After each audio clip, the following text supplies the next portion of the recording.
Hello, hey folks. So there we go. Multiple monitors doing all kinds of crazy stuff.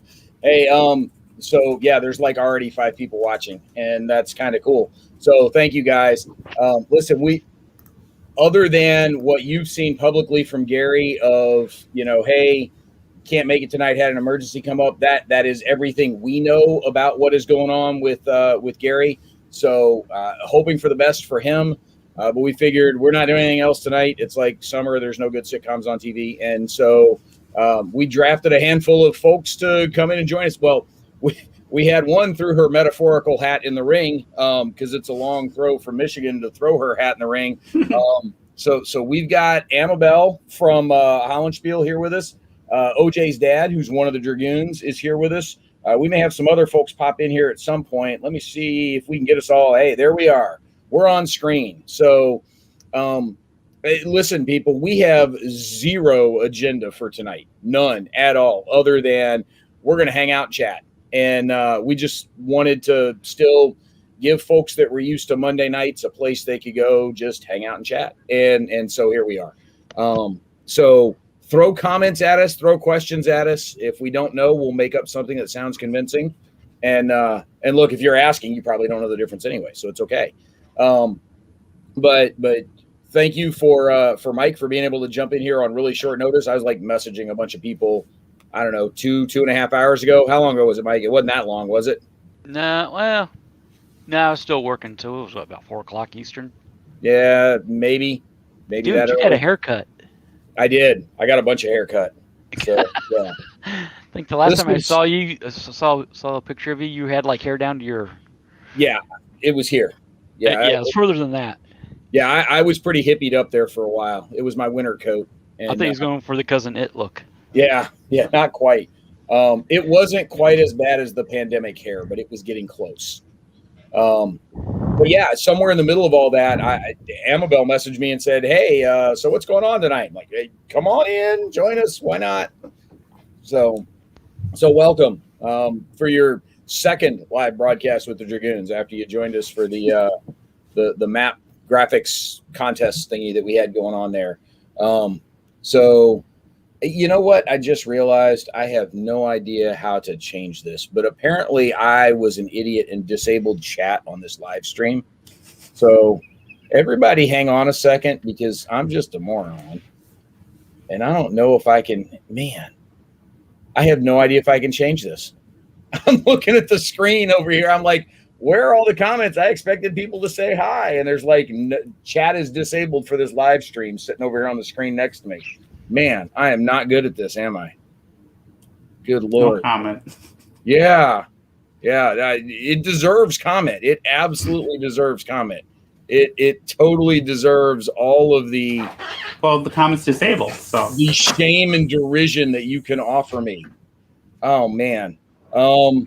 So anybody that's in our Discord, feel free to pop into our Discord and throw comments at us there. Oh, you're getting. Oh, I would say you're getting comments there, but not what you would hope. No, probably not ones I can put on screen. I just. So to the 10 of you who are watching, hey, thanks. We really appreciate 11 people watching. It's great. I'm sorry, I'm an idiot. I'm not really sure how to unscrew this. But yeah, let's see. We're going to go create a channel, live stream comments. You're watching us do this without a net here, people. No kidding. So where's our... let's go invite some people to come join us. I promise this was not a marketing ploy. It really was not. I have no idea how we screwed this up, but here we are. Let's see what we can do with this. Banners. Here we go. Let's create a banner. And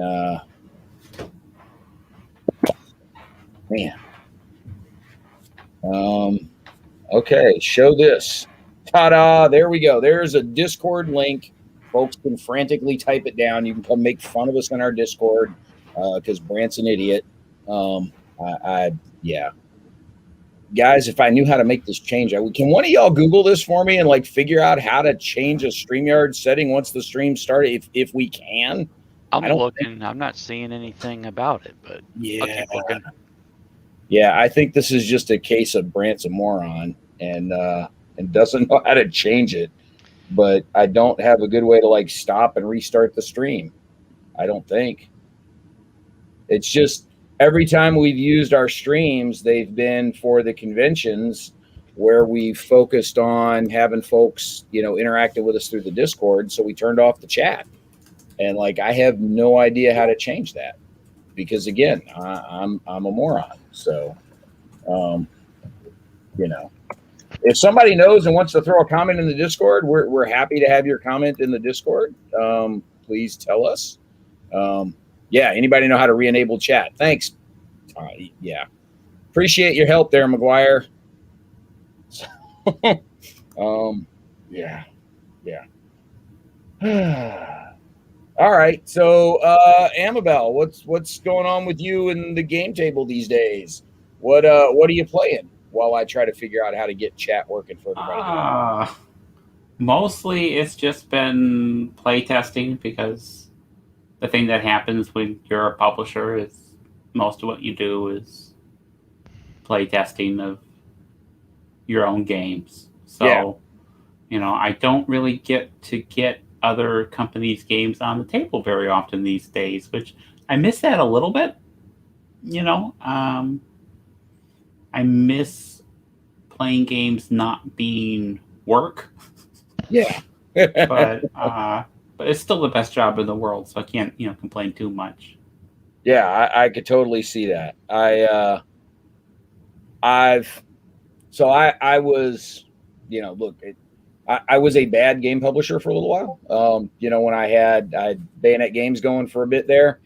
And one of the things that I learned pretty quickly is that as much as I liked being in the game design business, I really felt like I was actually in the shipping business. And and I know for you, the situation's a little different because you have Blue Panther print your stuff for you and they're doing all print on demand. So I think they handle the shipping for you as well, right? Yeah. Yeah. Yeah. Nobody was doing that for me, 15 years ago. And so I was my own shipping guy as well. And I got to know the guys at the post office really well. Can you reintroduce people? Hey, Jeff. Okay, so reintroducing people. That is Amabel from Hollandspiel up there in the hat, and then the magic dog there. That is Mike from the Armchair Dragoons. That is OJ's dad. He's one of the regulars on Saturday Night Fights, and I think Mike, you haven't missed a whole lot of those games, have you? No, not too many. Yeah, about so 2.5 years going. Yeah, if you're tuned in watching Cyrano's live streams on Saturday Night Fights, OJ's dad is one of the voices that you will hear pretty regularly on there. So that's one of the ones you'll see there. So let me see. Edit. Save. Nope. I was trying to actually like cut and paste comments over from here. I'm doing all my own stuff without a net. I apologize for being not nearly as competent as Gary is about this. Even when Gary didn't have a producer, he was still competent about this, which I am not. So, so there we go. So we're trying to reintroduce people. So right now we've got Amabel with us, we've got Mike with us, and we've got some audience with us. Carl's popped in and said hi. Hi, Carl. So listen, guys, as we're trying to figure this out, like I'm looking in the YouTube studio and it says live chat is enabled. So I have no idea how we've screwed this up that we don't have live chat actually showing up on our screen right now. I'm baffled as to what I need to do to fix this. But we have sort of a workaround with the Discord. So that's kind of the best I can offer folks tonight. I am so sorry. That's just what I got. That's what I got. Gary will make fun of us about this later. So, Mike, what do you got on the table these days, dude? Not a whole lot right at the moment. Been traveling for work and vacation and all that good stuff, so don't have much on the table. Just been playing an awful lot of Stellaris here of late. Yeah. Something I can kind of just sit there in front of the computer and go mindless with for a little while. Yeah. Yeah. So. Well, gives you something to work with there. So. Yep. Yeah.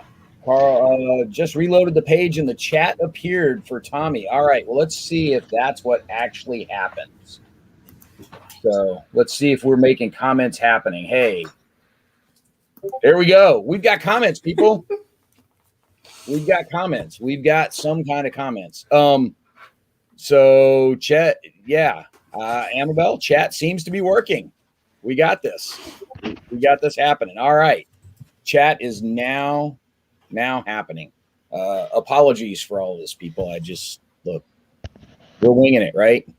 So yeah, we are definitely the fill-ins. We are not that good at this. I did see a question pop up over in the Discord about, are we still going to talk war games about Normandy? So I will have you know, who was Jeff was the one asking that. So Jeff, when I went to go just change shirts quick to hop on screen here, because I was wearing a white shirt and I was going to be completely washed out on camera if I did that. And one of the first shirt I pulled out of the drawer was actually a white shirt from Utah Beach in Normandy. It's one my dad brought back from his last trip to Normandy. I've been there. It's been 25 years since I've been there. But I did have to grab the Normandy shirt and move it out of the way because, again, it's a white shirt embroidered with the Utah Beach stuff, and I would be completely washed out on camera if I was wearing a white one. So here we go. So bring on the Normandy war games. Amabel, you guys don't have a Normandy game somewhere in the Hollandspiel catalog, do you? We do not. World War II hasn't been our best-selling topic. In fact, I think I've only ever played one Normandy game in my life, and that's the Avalon Hill D-Day. The giant one? Oh, yeah, that's the longest day. That's the one from 1960, whatever. Yeah, that's the original one. Now the giant one's the longest day. It's the longest setup. No, it's one just called D-Day. Yeah. Yep. What do we got? I smell a vassal session. Eric, there might be a vassal session in the future there somewhere. Hathwill, naval war games. No one wants to talk naval war games. Mike will talk naval war games with you. I like naval war games. Yeah, Amabel will talk naval war. I won't talk much for naval war games with you. It's not my shtick, man. But what about non-World War II war games about Normandy? Well, I have one of those. we got that. Mike, naval war games, man. You for Unboxing Day a couple months ago, you did one of the Russo-Japanese war games, right? Yep, and I got it onto the table, and that's as far as it's gone so far. I'll be honest with you. It does look interesting, though. It's from Avalanche Press. Yeah. Part of their Great War series. So it does take some interesting turns on some things where at the operational level, they use a double blind type system. Yeah. And then you give your units orders, and those units have to follow those orders until certain events happen, and then you can try to change those orders. So you're not guaranteed to get combat all the time in some of these scenarios. Yeah. That's kind of an interesting take on it. Like I said, though, I haven't really had a chance to play with it too much, so I don't have much feel for how it works. It sounds neat, though. I really like games that have those kind of mechanisms. Like there's the Ben Hull series, was it Musket and Pike, where you give orders to your dudes and they keep carrying out those orders whether you want them to or not. You have to try to get them to change it, and you get frustrated with it. And that I like that command control model a lot. So that does sound interesting there. Yeah, Carl's stumping for Atlantic Chase. Carl was also showcasing Atlantic Chase at the ACDC a couple of weeks ago. So no surprise there. the double blind system from the Avalanche Press naval war games. I've talked to a lot of folks that have played those that really like the operational level with the double blind, trying to find the other fleet out there in order to engage them. Folks have said that the actual tactical engagements are a little bit more of a weakness of that system, but that at the operational level, it's a lot of fun. It can be a real hoot trying to track down other people. And there are times when you become the literal cliche of ships in the night, sort of passing each other because those are the orders you gave, and you just sort of steam right by. So, but yeah. So Heth, love Avalanche Press Jutland. You'd say it is similar. That's up to Mike to say. I don't know. Not one I've played because you're talking naval stuff there, and that's sort of outside. I haven't done any of the other Avalanche Hill games yet, so but Jutland's on my short list of games to get. Yeah. Did some research. Not that many games on the whole Normandy campaign. Most are tactical modules are focused on. I think part of the question there, Jeff, is how wide are we talking the campaign? Like, are we talking how far in advance of the initial airborne drops are we talking? How far inland that we push? Are we talking how far afield, from Normandy are we actually getting? Are we including the diversionary tactics up in, to try and freeze the Germans up near Calais? How wide are we talking the Normandy campaign? Because something like Liberty Roads certainly covers a lot of that campaign and then all the way across France. But I think it's just sort of how big do you want to get? And then also, would you consider some of the linked games to be something that covers the campaign if you're linking a lot of the tactical games or lower level operational, grand tactical, lower operational games? I'm thinking of like the Paul Koenig series from Victory Point Games from a couple years ago, where he had a separate game for each of the 5 beaches and an expansion kit that let you link them all together. So that might be something there as well. Carl mentions Hexasim Liberty Roads. That's just mentioning that one. So yeah, a handful of different comments in there. So I will tell you I think it was Herman that designed it. The Day of the Raid, the Point du Hoc game that came out from Flying Pig not too long ago. And I've seen a couple of other games on the Rangers attacking Point du Hoc. I'll tell you, having stood at the base of those cliffs looking up, those guys were nuts. Those guys, anybody that looks up at 150 foot of cliff and says, yeah, let's go attack that. I get why. Like, it was important to do, but that was nuts. I've stood down there and looked up and thought, this is crazy. So it was impressive. GDW's double blind game is one of the best things I do have. Okay, so that was one that was similar. Jeff, is that one that was similar in the series with like the Crusader game where it was designed intentionally as a double blind, got to have extra people to play it kind of a thing? I suspect so, and you'll probably confirm all that for us in the chat here. But yeah, cool. So Mike, bunch of Stellaris going on. You're not part of the big multiplayer game that they've got that Sam was organizing in the forums, were you? No, I'm not. I was down in Huntington, West Virginia for work on Wednesday and just wasn't able to commit to getting involved in that, which I could have, but yeah. Now I understand. For folks that are like, popping over to join us just because of a lack of Gary, welcome to hanging out with the Dragoons. We're about as organized as ever at this point. Thanks, Amabel. Appreciate the vote of confidence. But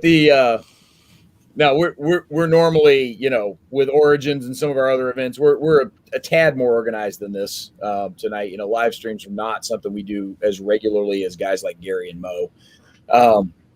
But one of the things that we do a lot of with the Dragoons and organize a lot of them in the forums is we have a whole bunch of folks that are organizing online games. Of course, we have Saturday Night Fights and Wednesday Night Warfare, and Jim usually picks another day or two during the week that he runs some additional games. And in the meantime, we've got, Mike, how many Civ 6 games are we up to right now? 4? I'm involved in 4 of them right now, I think. Okay, and I'm involved in at least one that you're not. So Right. I'm not in all 4 of those. So we've got at least 5 distinct Civ 6 multiplayer games going amongst the Dragoons right now. We've got a Stellaris game.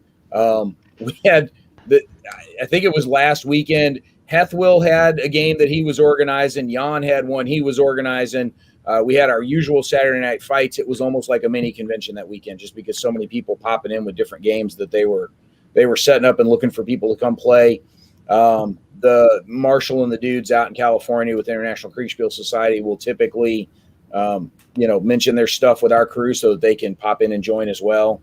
So if you're looking for a chance to play stuff online, I get that it's not the same as playing stuff face to face with folks. I sound like an infomercial, but pop in over at the forums and odds are pretty good you're going to find somebody willing to play something with you. So Jeff, confirming what I thought, it's the same series as the Crusader game for the Normandy campaign. Very cool. Very cool. Just a note there, Brant, over on the forums, there is a whole dedicated section for people looking for online games. Yes. Yeah. And we've got a section on our Discord server as well for folks looking to set up an order and use Discord as the voice channel for that. The main place where folks are organizing those games are in our forums, because we're trying to set stuff up and schedule them ahead of time. And again, this isn't just trying to be an infomercial about stuff. This is just saying, hey, if you're looking for a chance to play some stuff when we can't all get together face to face, it's still not quite safe enough to be out there and traveling and whatever else. The conventions haven't fully come back yet. So if you just want a chance to play some games, man, we've got folks organizing stuff all the time. Carl's got a comment here about favorite Normandy games, Killing Ground by Yep. So that's New England Sims. I'm assuming with NES, because it's not Nintendo. I hope it's not. As organized as Dragoons can be, slightly, it's not saying. I mean, this is a pretty low bar to clear for level of organization. Amabel, we got a question in here for you. Conflict you or your company haven't depicted in a game, but you're hoping to in the future, besides Brant versus the YouTube chat. I don't know. Jenkins' Ear, maybe. I've been threatening to do a game on that for a while, and just haven't got into it yet. Just careful how you word the marketing copy. You don't want to end up in the actual news. That happened to MMP a couple of years ago, probably about 10, 12 years ago now. For King Philip's War, right? Yep. Yeah. They ran afoul of the Associated Press, who of course has no idea what a war game actually is, so there was no way they could describe it properly. I think half the audience thought that it was like Monopoly, but with Well, that's a common. I'll run into people. Even when I was because I started with the Euro games before I moved into the war games, and trying to talk to people about it, and they just kind of imagined everything being like Monopoly, and it was hard to explain it to them in a way, because they didn't have any of the framework for it. Yeah, I've had some success explaining things to people using a combination of Risk and Stratego. Because people sort of conceptualize Risk, but then you've got the point of not all armies are the same. Different things can do, different types of units can do different things. And so think of Stratego, where you've got different dudes that can do stuff. And so sort of take Stratego pieces and put them on a Risk map, and now you're getting a little closer. And that helps. That not much, but it helps some. So, but let's see where we're going here. Jeff is either giving us a history lesson about this, or he's on Board Game Geek sorting by Normandy and date published, one or the other. So here we go. Earliest, what do we got? Earliest non-World War II game. Yeah, there you go. Strategic game of Richard's French campaigns in the period. All right. So the only World War II game comes to mind is, Avalon Hill's Longest Day. And you're right, that definitely scarred people as a teenager. That thing was massive. It was the longest setup. It was huge. I saw a copy of it set up, of all places, in Paris the summer of '84. My dad was stationed in Germany. We took a week's vacation, hung out in Paris, and somewhere, I couldn't tell you exactly where we were downtown, but it was somewhere near the river, a block or two off the river, when we were just walking around one day. There was a toy store with a large game section and a whole bunch of war game stuff up there, which was kind of cool because they were hard to find in Europe, even at the military exchanges. And some dudes in there had a copy of The Longest Day set up on a giant folding table in there. I thought it was the coolest thing. Begged my dad to buy one. Then we looked at the price tag. Not happening. And then Dad pointed out that there was nowhere we had that we could have set that up and left it set up long enough to actually play a turn or two. I've mentioned on podcasts and such before, like my dad is the one that introduced me to wargaming back in the 70s. And so, you know, it's cool. You got to play games with Dad. That was kind of neat. I still have the opportunity to do that every now and then. So, you know, when I was looking at wargame stuff, I had an informed adult looking over my shoulder telling me that was a bad idea. So, what else we got here? Hethwell, good age of sale. Give me age of sale, good games, and I'll get them. Age of sale. Well, Heth, one of these days you need to show up for Saturday Night Fights and play a game with Jim and those guys when they bust out Trafalgar or one of the other big age of sale battles. Mike's played in a couple of them. Yeah, they're fun. I'm trying to remember which rule set we were using. For some reason, SPI is sticking out, but that doesn't quite sound right. I got to go look that up and see which one we were using. Fighting Sale, maybe? Does that sound right, Brant? I think that's one of the ones you guys have used. I thought y'all did Sales of Glory from it. The Ares Games one also one of those times. I don't recall that one, but that might have been a time that I missed too. Yeah. So I keep in mind too that because of my work schedule where I work Saturday nights, I'm not able to play in Saturday Night Fights. So I'm sort of getting a lot of there we go. Hethwell, who apparently is a Saturday Night Fights groupie, but will not play in them. Fighting Sale and Kiss Me Hardy. So Kiss Me Hardy, yep. Yeah, Fighting Sale I was pretty sure about. I couldn't remember the other one. Yeah. And yeah, Wooden Ships and Iron Men was one of the industry standards at the time. But if you've pulled out Wooden Ships and Iron Men at any point past about 1994, you've realized how dated Wooden Ships and Iron Men can be. It's Wooden Ships and Iron record keeping. So, yeah, Carl is right. Fun game, cool minis. You could probably just collect the minis and be happy. There was an Origins 3-4 years ago where Ares had a giant Sales of Glory display, and I think most of it went home with Jim and Doug. Mike, I don't know if you were there the day they were buying everything, because I know you're not normally there the whole weekend. No, I wasn't. But yeah, they not exaggerating, they went home with about 30 boats each. That's an easy not exaggeration. Tommy, yes, I am saying bad things about Wooden Ships and Iron Men. It was a great game at the time because you didn't have a whole lot of options, but what was cool about it is it was a bit of a toolkit that let you play a lot of different kinds of battles over the time period covered by the game. But these days, man, it is a record-keeping fiasco. Even if you had an app for it on your phone, it would take for flipping ever to keep track of everything that you had to for those. The flip side of it is all that record keeping is one of the things that lent well toward being a multiplayer game, because rather than give one person like 12 sheets to keep up with, you give everybody 2, and now you've got 8 different people playing around the table and everybody's got something to do. So that's worked out kind of well.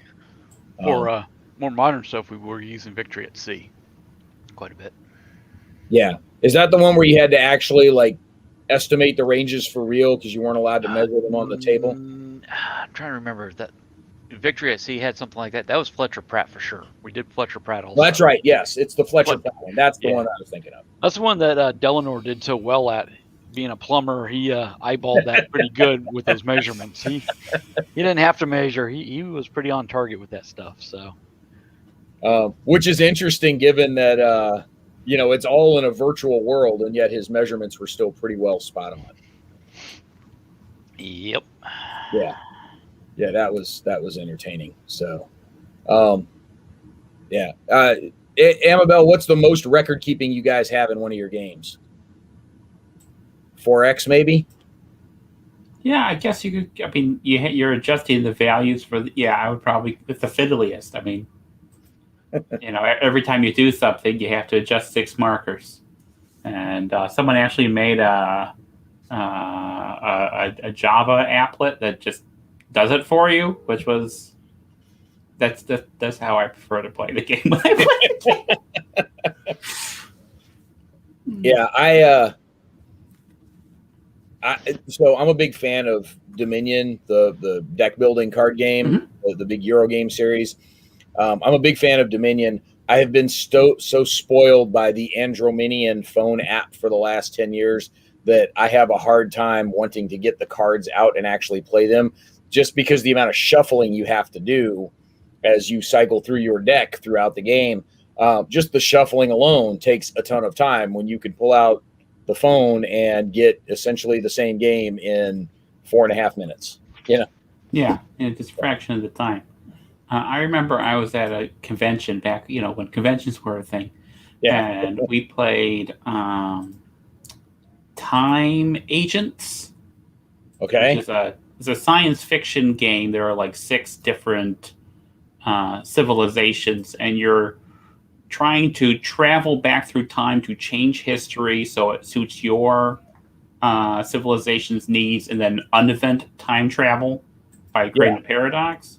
Yep. And everything you do in that game will adjust the 2 or 3 resources for every civilization. So you have all these little tracks. Yep. And it just there's an app for it now. And with that app, it cuts the time in half. It makes it actually, playable in a short period of time. And I remember playing that one at least one Origins somewhere along the way. That we had a whole lot of card flipping going on. And I think my son was in that game with us when he was maybe 8. So, I mean, this had to be at least 10 years ago because he just graduated high school. And yeah, he won like 2 of the 4 games we played. He managed to figure out better than everybody else exactly which things he needed to flip and get it over with. So, but yeah, I've seen that one. That one is definitely a fiddly one where you've got to keep flipping stuff back and forth over and over. So, Mike, to lend a little credence to what you were saying about naval minis versus tradespeople. Yeah. Yeah. So. You mentioned using an app there on one of your games that makes it easier. I've gotten into Starfire, the space-based game. They have a spreadsheet that somebody put together to help with that. 17 tabs on the spreadsheet, not counting the instructions and reference sheet pages. And they have lookup formulas and everything else going on. What astounds me is, look, if that's your jam, do it. I know what my day job is, and I don't want to stare at a 17-tab Excel spreadsheet for fun. Just don't. I got some like that for work too. It's like, what's funny is people will say, "Oh, this computer game is nothing more than a spreadsheet." Yeah, well, this here really is a spreadsheet. So, and obviously Starfire is a lot more than that, right? So but it's just there's all this stuff to track, and so somebody's built a spreadsheet to help facilitate all that. Yeah, I just spent the afternoon doing budgetary project estimates for 2022 because we got to do the big company-wide project roll-up here pretty soon. And yeah, that's just not fun. I don't classify that as fun. U.S. Navy officers got soundly beaten by a group of seamstresses. So wouldn't surprise me. So Carl, the contrarian, and who has to be difficult. look, I can use Excel to do a lot of really cool stuff. Like I've done a lot of really cool stuff with Excel before. Doesn't mean I'm doing it for fun. Like I'm doing it because people are paying me to do it. You know, I mean, like, can we introduce? Oh God, no. All right, the Eve folks. There in 2006. There was. I don't think it was the big launch of the game. Because I think Eve Online had been around before then, but it was like one of the big events where Eve was rolling out a whole bunch of stuff, and they had an enormous booth at Gen Con that year, and we were there that year. I was working out of the Matrix Games booth. This is back when I still had Bayonet Games doing their thing, and Dave had asked me to come along to work out of the Matrix Games booth, sell my stuff out of their booth. But also to help with the demos of Lock and Load Tactical because they had just released Band of Heroes. This was before Lock and Load Publishing was their own thing, and Matrix had taken over the publishing of the Lock and Load Tactical series. What's now the Lock and Load Tactical series had taken that over from Shrapnel Games, and Dave asked me to come help with that, and he also had Brian King from Armchair Journal Magazine working out of that booth as well, and it was a cool convention experience for me because it's not often that I get to go to a full extended convention like that where I'm not staying at home, where I'm at the hotel, where I've got, the after hours time that I'm sitting around gaming with other folks and just doing nothing but spending the whole time at the convention. But the Eve Online guys had an enormous booth there that had a roof and everything. It was like a giant pavilion, and you walked in and they had all kinds of different it was almost like a little maze where you had to kind of wander through to get to some of the screens where they had people showing you different stuff. But as you're playing the little demo game, you kind of wandered into these little cul-de-sacs. So you're isolated from everybody else playing the demo in that area. But then in the roof up above there, they had a bar set up. They got clearance to like card people to come walk up to the rooftop bar, and they're serving alcohol up there, which was a riot. Because what you need at a game convention full of people in a giant exhibit hall is alcohol, right? That's what's missing, and that's what the Eve Online booth had. There was like a line to get into the Eve Online booth, not because everybody thought the game was cool, but because they could go like pound some shots up on the roof. It was wild. You said that was at Origins? No, it was at Gen Con in 2006. Oh, okay. I was about to say at Origins that'd be fine because convention hall sits on High Street, right? Yes. What more happens on High Street on Friday and Saturday nights, right? Yeah, well, that's usually the bars empty out 3 miles north. Once you get past the short north into the campus area, but yes. So, yeah. You see, here's how Mo showed up. We mentioned alcohol, and here comes Mo. Somehow, I'm suspecting those two are connected. But yeah, so the Big Bar on 2 does happen over at Origins.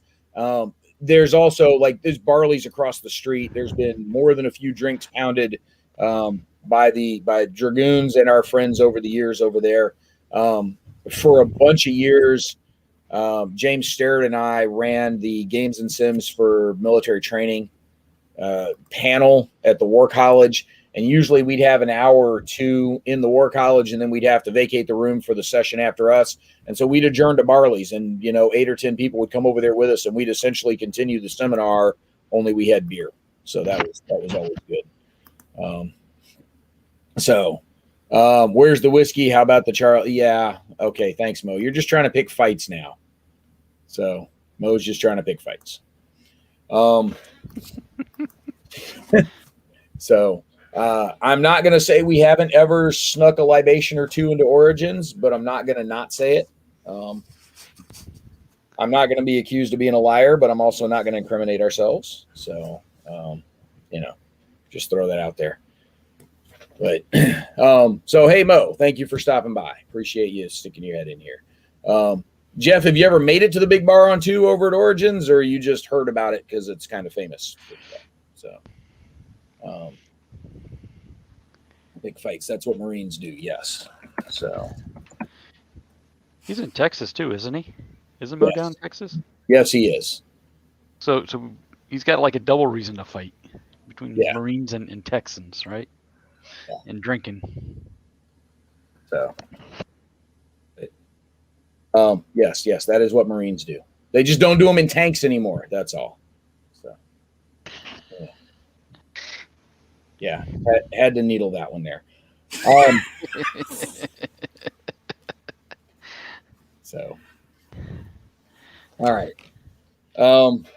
Yeah, Tommy, you saw that. I had the typo. I had to correct it. Sue me. We're good with, good with sticks and stones. Yeah, you don't need a training manual. Well, you're Marines. You might need the training manual for the sticks and stones. Yeah. Maybe. Pointy end goes in the other guy, right? Isn't that how this works? So. This coming from an Army guy, like that's a step up. Hey, dude, I had my tank. I had the instruction manual for the tank. Army instruction manuals are written on about an 8th grade level. I was good. And you had some NCOs and enlisted men to teach you how to not screw it all up. Hell yeah! And if you're smart, you listen to them because they know what they're talking about. So, if you're not smart, they take you behind the tank. Yeah. No, you just pay attention to them, man. They're not going to steer you wrong. So, Jeff's telling us she's a big bar on 2 during World. Okay. It's a busy game. I won Origins. Yeah. So in October, we will be at Origins with the Dragoons. If you get a chance to make it, great. I have no idea if the big bar on 2 is going to be running this year just because of the plague situation and how things are going. We're going to be at Origins, and we're going to have a pretty small skeleton crew there this year, but we are going to be there. But it's not too early to start planning to show up in 2022 and come game with us. Right, Mo? Right, Mo? Come on, Mo. So, here we go. Tommy's taking a look at Starfire, and yeah. So I just bought this back in February. Starfire, and zipped up, it's 338 meg. Size of the file. Now, that does include previous editions. So you got the current edition, and what is it, about 3 or 4 previous editions plus a bunch of Admiral Challenge, I guess, manuals. Not bunch, 3 of them, I guess. So there's a lot of stuff there, though. Okay. Yeah. And a 14-tab spreadsheet that Carl thinks is fun. So, actually, that doesn't even include the spreadsheet. You got to download that separate, I think, if I remember right. Oh, ouch. So, Zorgens have hospitality events in hotel rooms. So, yes, unofficially, there are some different publishers and folks that will have some different things that they do in some of the different hotel suites. One of my first Origins was 05 or 06. A couple of us headed downtown after hours for one of those, and ended up hanging out talking about fantasy miniatures wargaming with Michael Stackpole of all people. So Mo wanted to hit CSW, like we can't swing that the time this year, so that's out. One of these days I want to be able to get to CSW. I just don't feel like going to Arizona in the summer. I have better things to do with my life than try and survive Arizona in the summer. So I went. Me and Mary went to CSW 2018. Okay. And everyone was telling us, don't worry, it's a dry heat, and it didn't make that much of a difference, really. No. In the summer of '96, I had to make a trip to Fort Huachuca. This was back when I was still in the military. I had to make a trip to Fort Huachuca, and I flew into Tucson, rented a car from there. At the time, one of my best friends was stationed at the Air Force Base at Tucson, so I flew in, met him for lunch, drove to Fort Huachuca. And this was in July. This was while the Olympics were going on in '96, because I remember watching some of them on TV. And you I walked out the door of the Tucson airport at 1:00 in the afternoon in July in Arizona, and you just run into the heat, and it's like a brick wall. Mm-hmm. You just sort of bam, and it sucked. Like, I lived in Oklahoma for a bunch of years while I was in high school because my dad was stationed there. But man, folks that think that the desert, oh, it's a dry heat, it'll be fine. No, man, 120 degrees just sucks. But it's a lot better than sitting in the humidity any day. Maybe. I've been to West Texas several times, been out to California when it's been over 100, and I'd rather do that than sit here in the 80s and in 100% humidity. Yeah. There's folks talking about the weather, and they're in the chat there. So, Carl, lived in Phoenix for 5 years. You don't go outside during the day; you just stay inside. Yeah. When I was stationed at Fort Irwin for a while, the video rental place on post had a completely warped, mangled tape, and it was like, "This is what happens when you leave your videotapes in your car. Don't do it, because they melt." So, but. All right, Jeff wants to know, what about this Normandy game by Hollenspiel? Yeah, that's a game that exists. That's one of the first games that we published. It's a quad game. There are 4 fairly small battles using the shields and swords system. We've kind of moved away from that to more have a larger number of larger battles, but that is a game that we did, about 4 pretty obscure battles. It's kind of an experiment to see, what kind of audience there would be for this. Because the thing with our model is we can kind of publish whatever we want.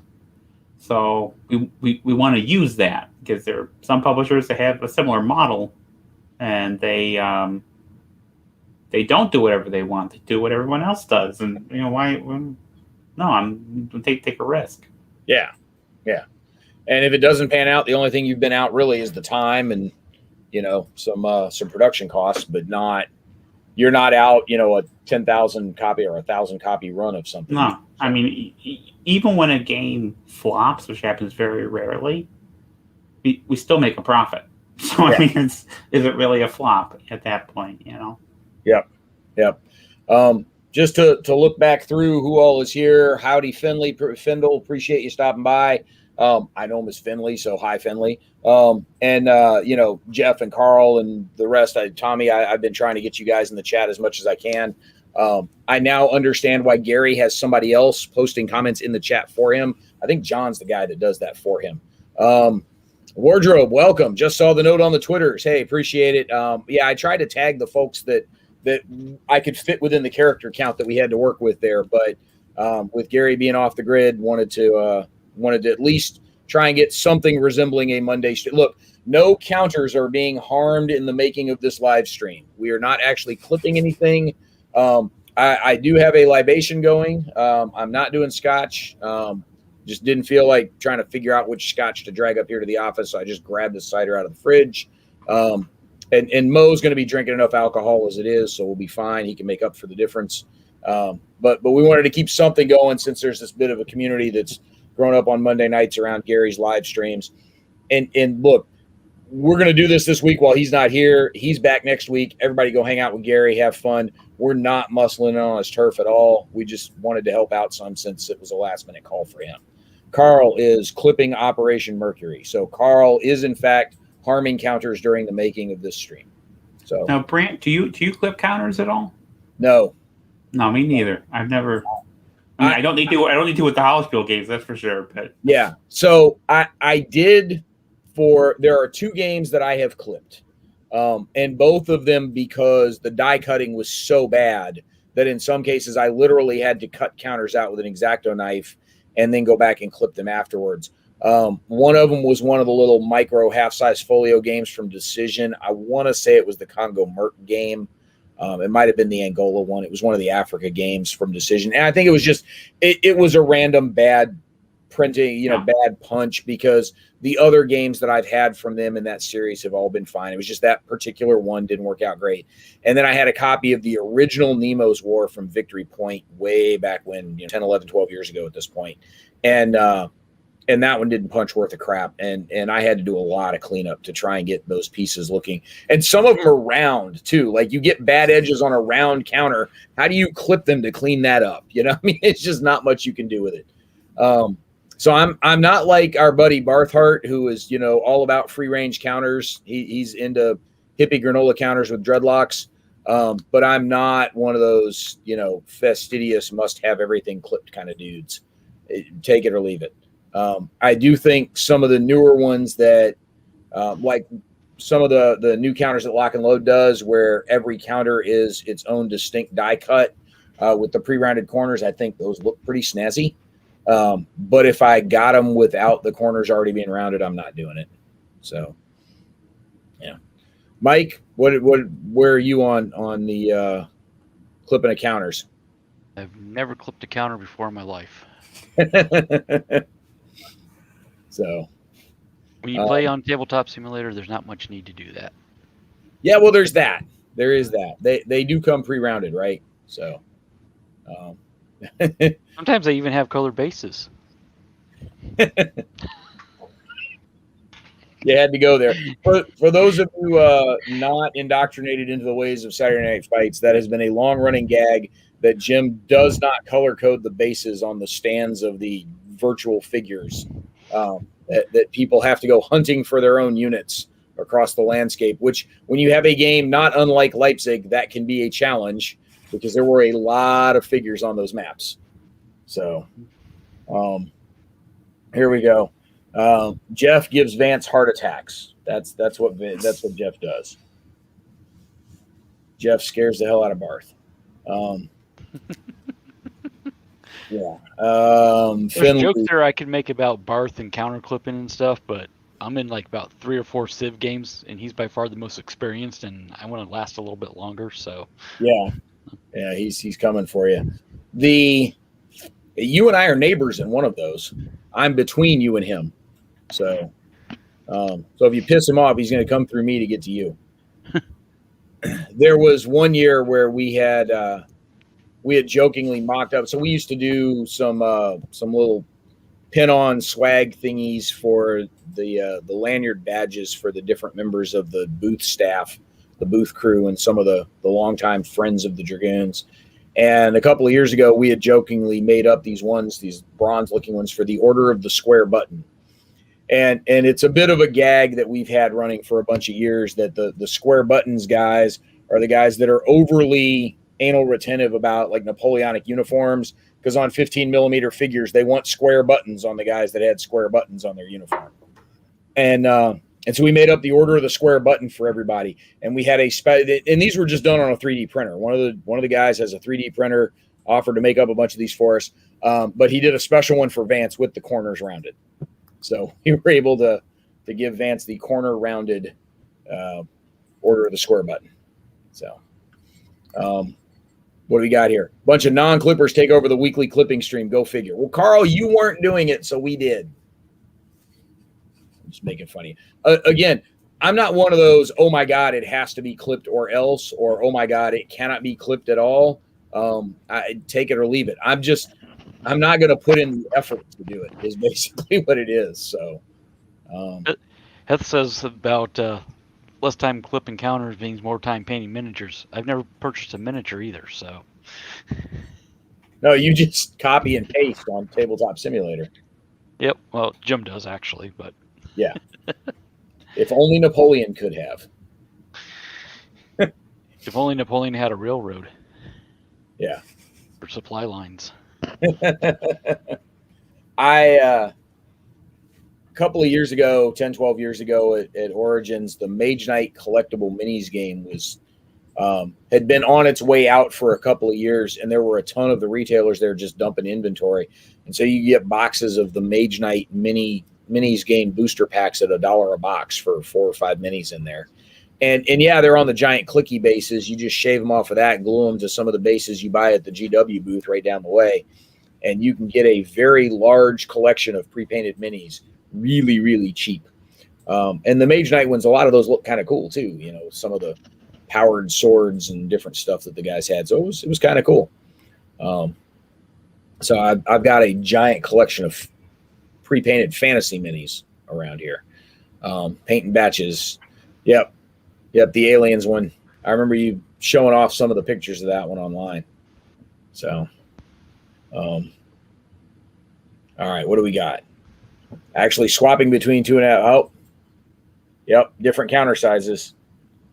Check out that, because that 0.5 millimeter makes all the difference in the world. That's what you're after there. So, Amabel, can you get Blue Panther to do pre-rounded counters for you?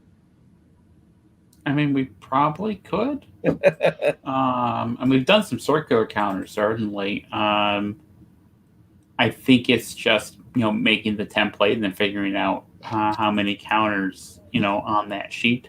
Because we kind of pretty much designed for that standard 5/8 inch counter with 88 counters on a half sheet.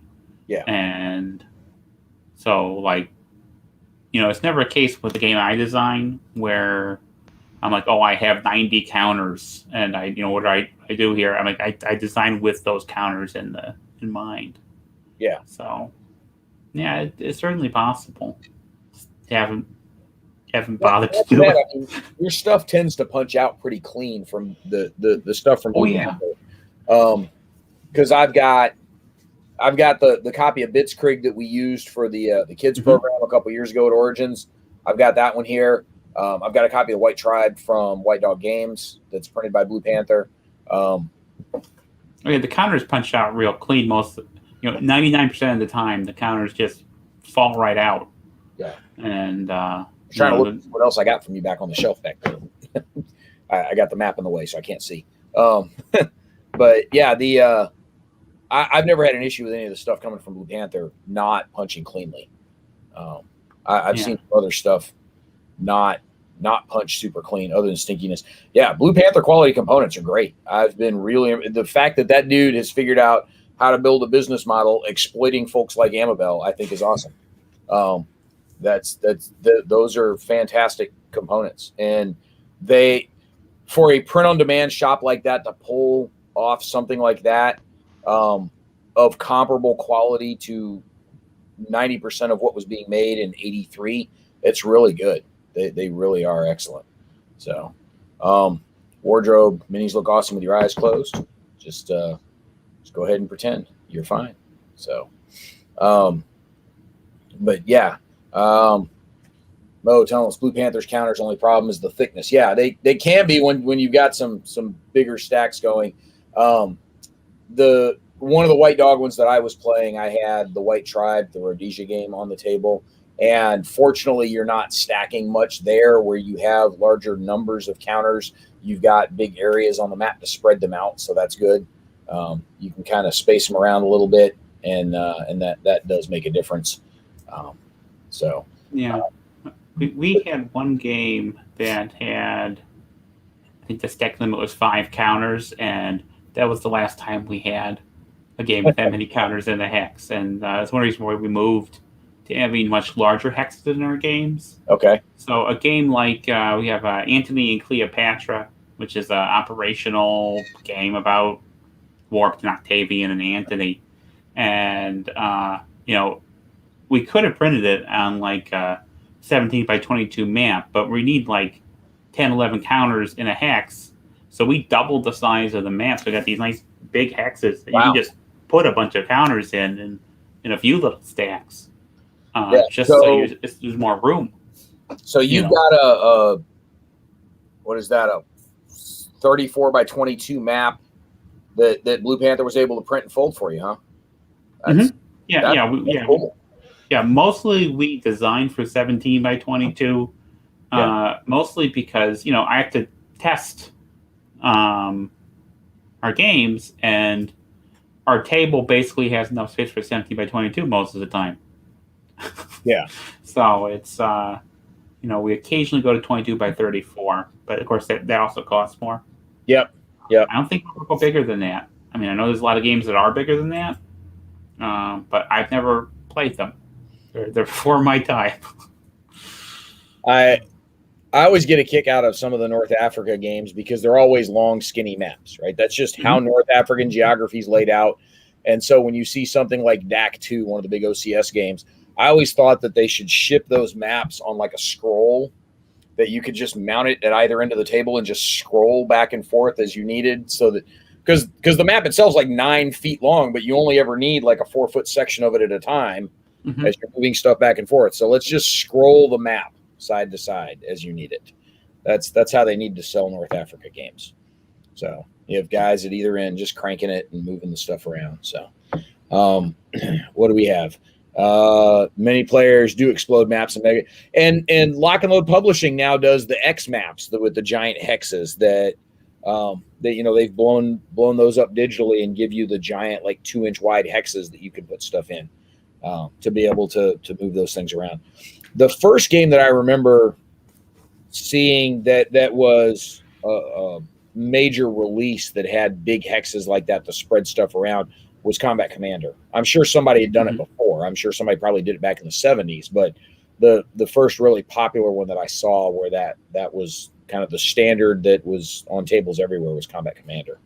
I remember seeing really big hexes on that one and thinking that's a great idea. Yeah, I mean, ergonomically, it makes a lot of sense just so you're not going to be knocking stuff over. Yeah. And it just has a lot more table appeal. And I'm going to say something that's going to irritate people here, but I was at a convention once, a local convention, where they were playing ASL, which I've never played ASL. I just watched them play it, and they're just kind of crouched over this fairly tiny map, really, and with these tiny hexes, and it's like, no, I want something big and inviting. Yes, take up some space. Yeah, to me, there are times where some of the OCS maps with the giant counter stacks that they've got going on the OCS maps look like they're doing some sort of skyscraper simulator. And look, if that's your thing, go for it, man. Go play it. That's a little more counter density than I'm comfortable with. So some folks are all for it. Carl saying 1.5x map. Yeah, does make it much easier. Many moons ago, so 22 years ago, 23 years ago, I used to work. Look, this is how long ago it was. It was still called Kinko's, right? It wasn't FedEx Office. I worked for them way back when, and so we used to have the black and white. The black and white. So color oversized still cost a crap ton of money to print back then, but because it was essentially a giant inkjet printer with a 36-inch roll of paper in it. But the black and white blow-ups were dirt cheap, and so I could take wargame maps or RPG maps and throw them in there and blow them up pretty easily. And so that was kind of nice. It's perfect. Yeah. I'll tell you, man, the Sergeant's Miniatures game, and Mike can tell you all about this because he saw it on the table at Origins. We would leave that thing set up all weekend long at our booth whenever we were working with Lost Battalion Games and we had the Sergeant's Minis game going at our booth. We would leave that thing set up all weekend long, and it stopped traffic like crazy. People were always stopping to take a look at it going, wow, that looks cool. What is that? We picked up a lot of players that way, just by leaving a good-looking game on the table. So, Jeff, maybe you were. I don't recall ever seeing any, but I quit playing Squad Leader 35, 40 years ago. It's been a while. I do remember MMP at the conventions used to have an oversized. We jokingly called it my first Squad Leader because the counters were probably 3 inches square on a giant map, and so they just had this giant thing laid out on the table, so it was very easy to manipulate and show people what to do with it. And it was cool. It was clearly a gimmick, right? But it was kind of cool. What do we got, Finley? Deadly Woods has set up map. Now I need one of these for every next war game. Thank you. Talk to Mitchell, I guess. See what Mitchell has to say about it. As a segue, and Finley did not, know this was going on. We do have an interview, one of our little 5 questions with Mitchell that will be coming up this coming weekend. We've got some stuff back from him. And so we've got a couple of questions about next war stuff with Mitchell coming up. So we will have that on the site this coming weekend. So wonder if they'd sell my first Squad Leader for those of us. I don't know that I have a feeling this is something that like they just sat around the warehouse and hand assembled. And this was also over 15 years ago. But I suppose you could try and order one from them. Just, if you pre-order it, wait for them to, send it to Tommy, I guess. Um, so Jeff may have seen that big hex map. Could be. I don't recall seeing one, but much like Amabel, haven't paid that much attention to ASL in a long time. So Yeah, I mean, when did ASL come out? 84, I think, was the Yanks expansion or the GI Anvil of Victory that became ASL. Okay. Somebody will correct us in the chat, right? This is the internet. All you have to do is give the wrong answer, and somebody will correct you. At that time, I was maybe 2. So yeah, ASL kind of, I don't know. Like when I got into the hobby and I got into war games, you know, it seemed like the rule book was a lot for me. So I just kind of never got into tactical though, like World War II kind of tactical kind of games. And I remember when I used to work for another publisher. Yeah. A lot of the stuff they were doing were tactical games, and like that was not something I have a lot of aptitude for. So, yeah, Jeff, I ended before GI Anvil of Victory, so you lasted longer than I did. So there are a variety of very popular game franchises that have had a crap ton of expansions that I bailed on very early. Squad Leader is one of them. Magic the Gathering is one of them. There are a couple of others. So, but yeah, I got out. I made it through Cross of Iron with the enhanced vehicle rules, and I was good enough there. So, Mo's saying mid 80s again. Look, we're all sitting in front of computers. We could all pull it up on Board Game Geek, and the fact that nobody has bothered yet, just I think speaks to the general motivation that we all have here. For just sort of hanging out, talking about crap on a Monday night, just for kicks, right? Here we go. Lead Magnet's telling us ASL was 85. Welcome, Lead Magnet. Appreciate you joining us here. Thanks for popping in. Somewhere in all this, Mo will probably tell me where to find it, but somewhere in all this, I thought there was a way to like actually see all of the people who were watching the live stream instead of waiting for them to chime in the comments. I just do this so infrequently that I can't remember how to turn the chat on. So, among my many live stream YouTube deficiencies, this is one of them. It's like, where do you find who's actually watching at the moment? And I'm sure Mo will like send me a note says, "You dummy, it's right here." So, I'm sure it's there somewhere, and I'm just not good at this. Aren't you a journalism major? Shouldn't you know how to do all this stuff? So when I graduated with my journalism degree, YouTube did not exist. How's that? It's the same thing SIT people get. People walk in the door and say, "Well, it's a computer. Shouldn't you know how to do it?" Yeah. Yeah, right. Don't you already know how to do this stuff? So yeah. Yeah, I used to get that a bunch. Look, I've been doing graphic design work since the 80s. I ended up doing graphic design work for our high school newspaper because I knew how to work the Mac, which is what they had in the journalism lab there. And people assume because you know how to do one thing on a computer, you know how to do it all. It's like, nah, man, I know how to make pretty pictures on a computer. Like, I don't know how to program these things. So, yeah. Mo is a pro streamer. Yes, he is. So, where is it? You should see the number of no list of viewers till I post. All right, so Mo is squaring me away here. I am not quite as incompetent as I thought I was. I'm still buckets of incompetence over here, like not lacking for it. But on that one at least, I'm not completely gapped up. So thank you, Mo. So, yeah, Finley, right there. Yeah, it's always, and look, I work in IT and I'm not a code dude. Like, no kidding, the last code I wrote was in 1986. Amabel was 4, but the last code I wrote was not just in 1986. I'm going to make a bunch of people here feel real old. It was an Atari logo. Like, that's how long it's been since I've written any code. So, yeah, I can totally see that, Carl. So, Yeah, this one from Family Gathering. So what do you actually do?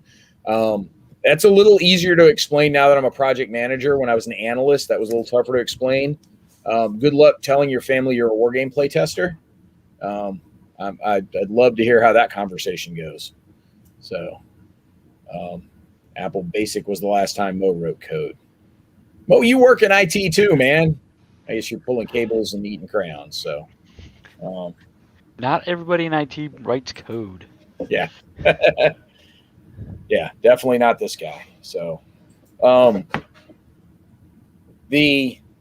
what is fun is trying to watch people who think you can just go round up a bunch of IT guys and somehow figure out how to design a war game on cyber war. Right, that's always entertaining.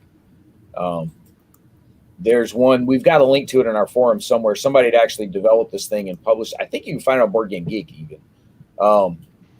It's something in disruptions, decisions and disruptions, something like that. But it's kind of a tower defense for IT networks, but it's designed as sort of a professional training game for helping you protect your networks from different kinds of attacks.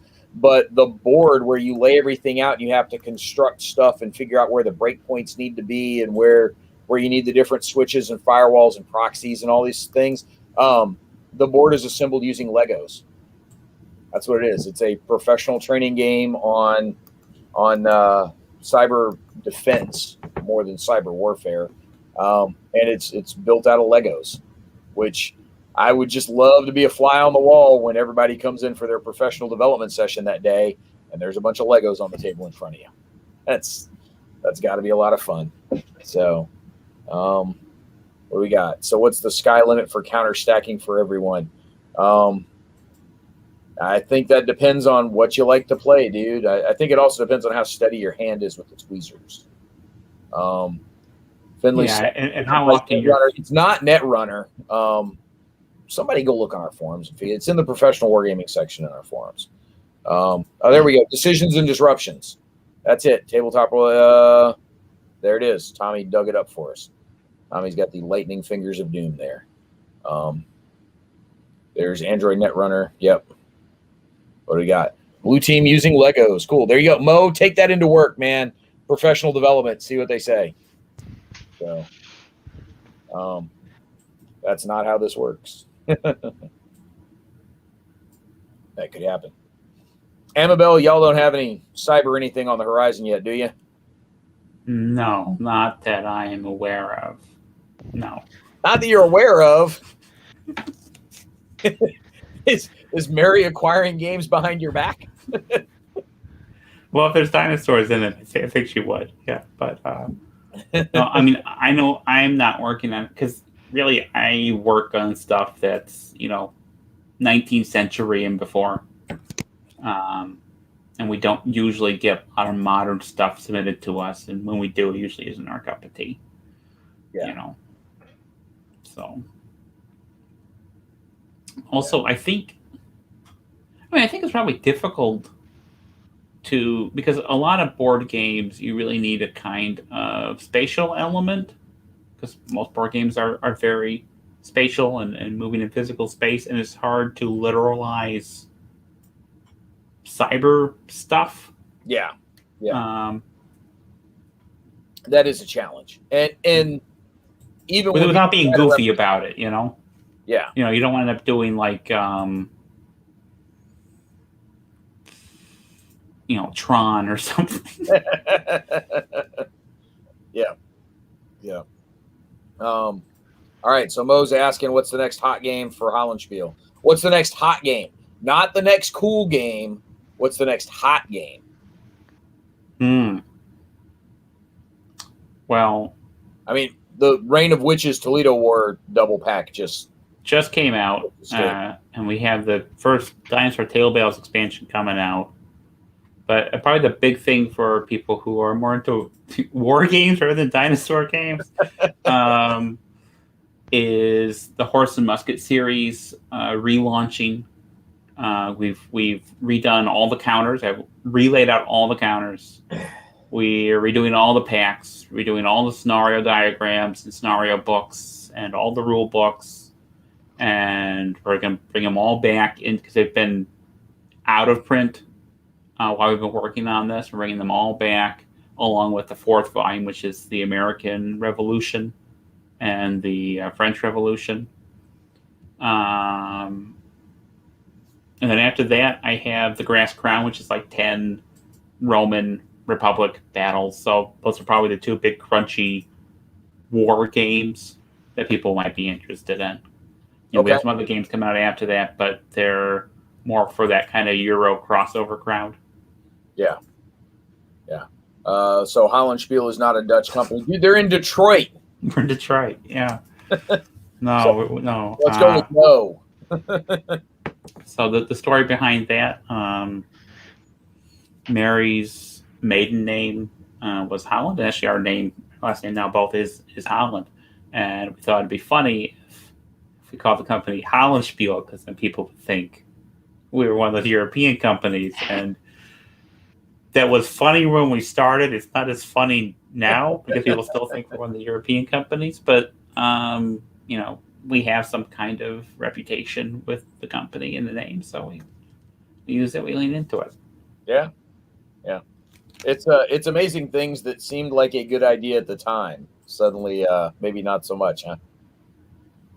Yeah. I mean, mostly we just get people who are confused, particularly Europeans, because they can't buy from us directly because we go through Second Chance Games in the UK, and they're like, why can't I just stop in, the Netherlands and get a copy?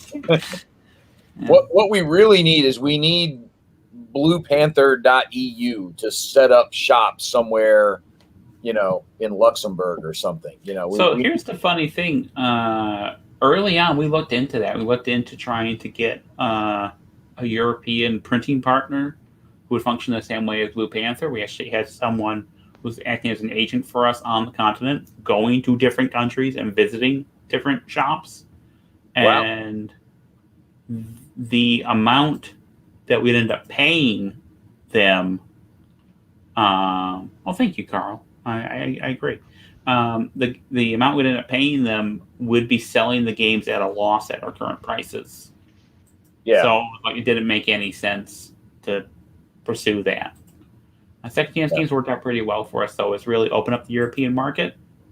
We still get Europeans complaining it's too much money, which I understand that, but we sell more in a month, every month, through Second Chance than we sold the 2 or 3 years before we got involved with Second Chance. So it's worked out pretty well for us. Yeah, no, that's real good if it can work like that. Jeff, live outside Detroit in Canada. I always got a kick out of the opening verse of "Don't Stop Believing." City girl born and raised in South Detroit, so she's from Windsor, Canada, right? Hey, so in your Toledo war game, can Ohio win and not get stuck with Toledo? So it's a war. Think about it. Michigan won, Ohio lost, Wisconsin lost because they lost the UP. So technically, if you look, historically, at the time, Ohio was considered to have won because they got Toledo, which I don't know how that works out. But it doesn't to date. I live an hour south of there. Yeah, you can have it back. When Mike goes to the city, he's headed to Toledo. No, I don't go to Toledo when I go to the city. and then we got the Upper Peninsula, which at the time we were like, well, why do we want this? But it turned out okay.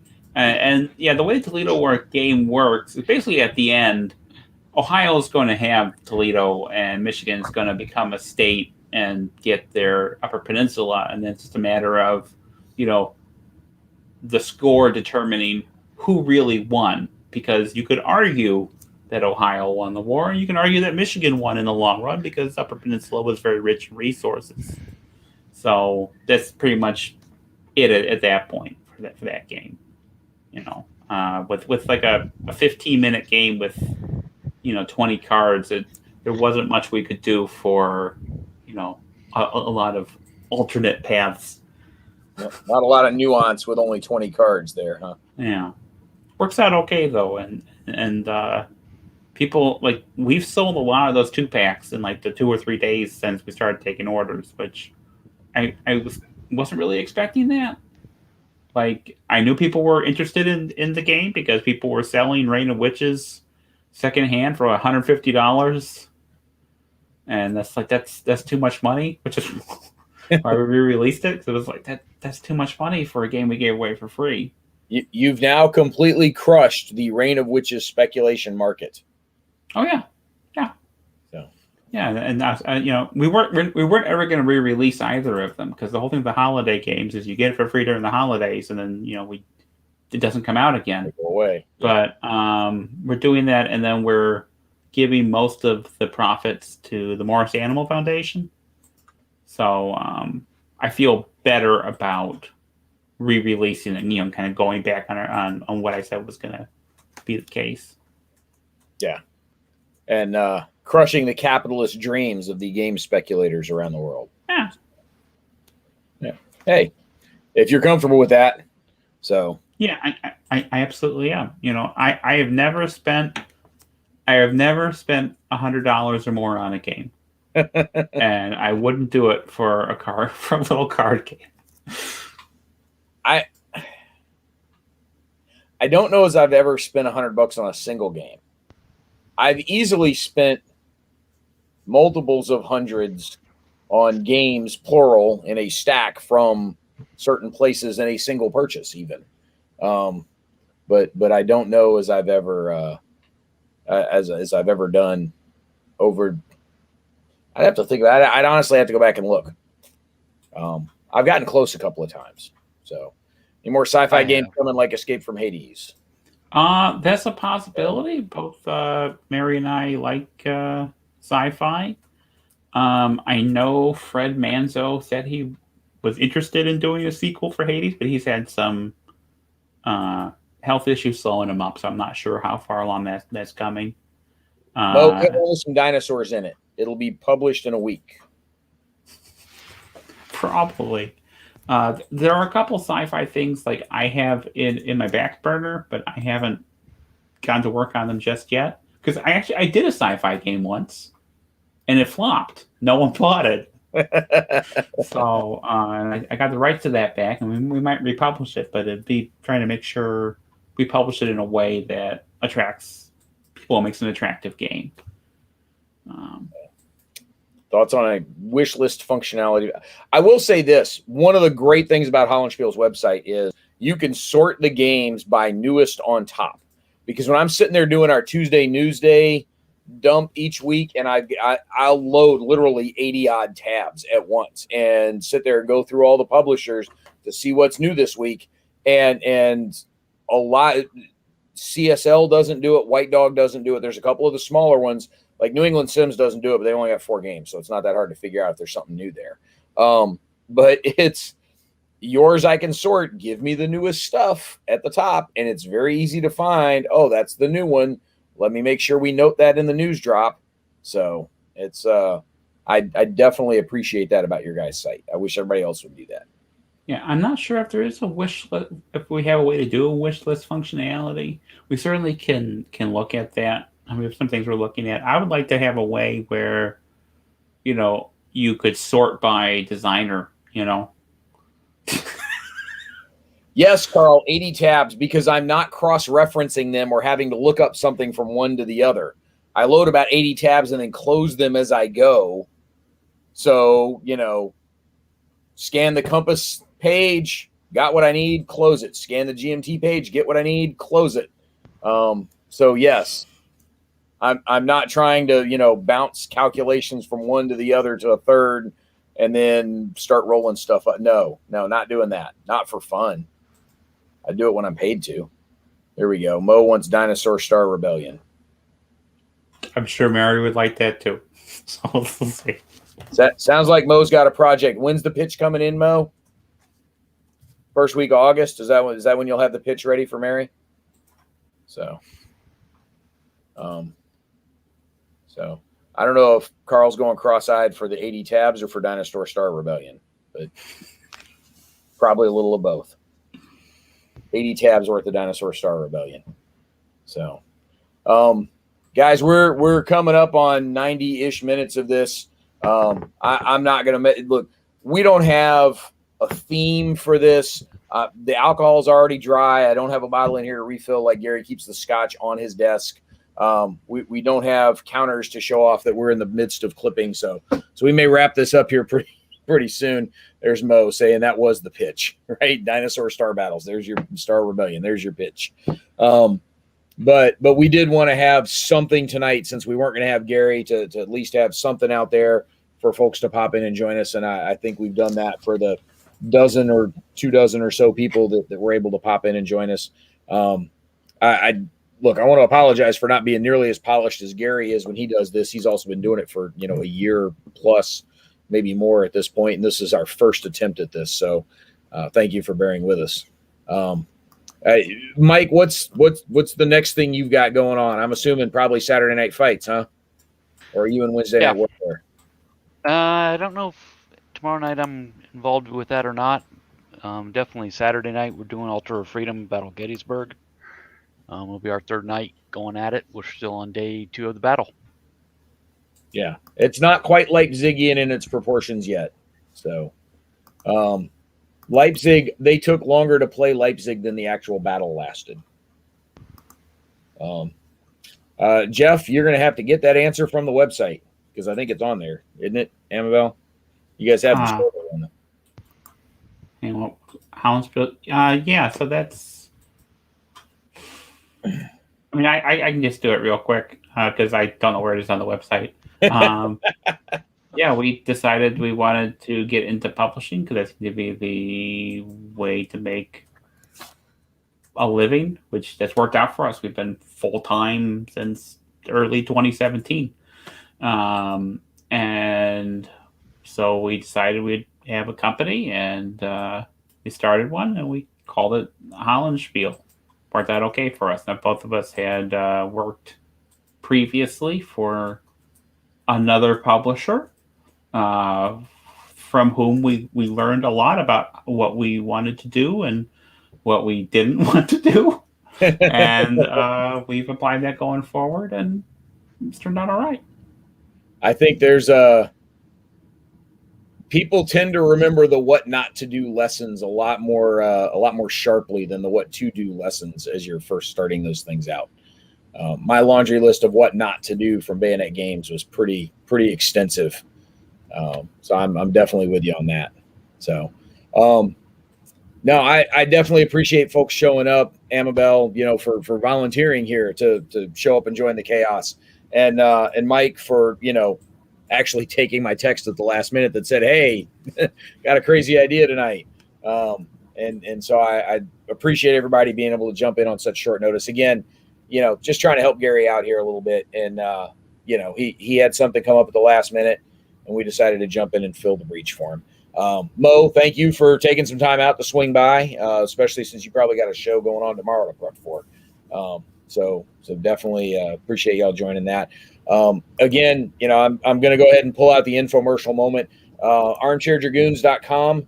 If you're looking for some gaming to be able to play online, we've got a whole bunch of different threads in our forums where we're organizing those games. On top of the news and the interviews and the articles and the videos and everything else we've got on the site, one of the big things we've got is a community of folks organizing a lot of different games and a lot of your traditional war games, a lot of minis through Tabletop Simulator.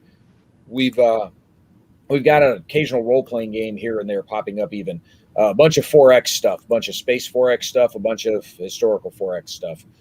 So we cover a lot of ground. And if that's something that you're looking for and want a chance to play, come pop in and come see us and come join us.